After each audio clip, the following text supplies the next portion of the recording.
Ces œufs tout chauds, dans leur nid tout doux, ça pourrait être les œufs de la Pâque 2018, à quelques heures près. Et quels œufs? Des œufs d'aigle pêcheur, également appelés balbuzards. Car, entre Forêt d'Orléans et Loire, Dame Silva, femelle balbuzard de son état, doit incessamment pondre sa couvée de l'année après une année 2017 pleine de succès.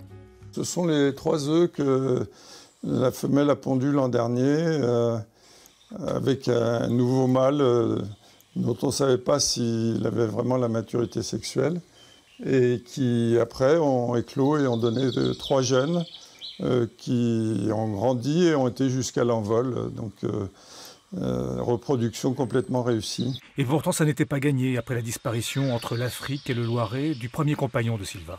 Le mâle titulaire des années précédentes n'a pas fait sa réapparition, et donc un jour elle a été capté en vol, un jeune migrant passager, et elle l'a ramené sur le nid, et ça a reconstitué un couple qui maintenant a l'air de partir pour une certaine stabilité.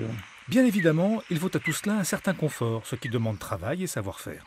Au début de la saison, le bord du nid était beaucoup plus bas, et donc toute cette partie-là, tout autour, ça a été rechargé. Donc ils vont casser des branches mortes sur les arbres, ils les ramènent et ils les disposent entremêlées jusqu'à ce que ça soit solide. Et après, ils garnissent la partie centrale qu'on appelle la coupe du nid, ils la garnissent d'herbes sèches, et c'est là que la femelle va déposer ses œufs pour les couver. Vus à la télé, grâce à la webcam balbucam.fr, ces oiseaux sont devenus des stars suivis par des milliers d'amateurs. Les voir en vrai, c'est une autre histoire. À moins de 300 mètres, leur vue d'aigle les fait s'envoler, et c'est bien ce qui inquiète l'association Mardiéval. Un projet de route doit en effet frôler leur arbre. Le projet routier passerait à 50 mètres derrière l'arbre qu'on voit.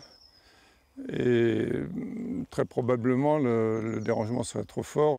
Un comble, alors même que ces migrateurs, quasi disparus, ont fait un retour inespéré depuis quelques années à peine dans le Loiret et ne comptent qu'une vingtaine de nids sur l'ensemble de la forêt d'Orléans.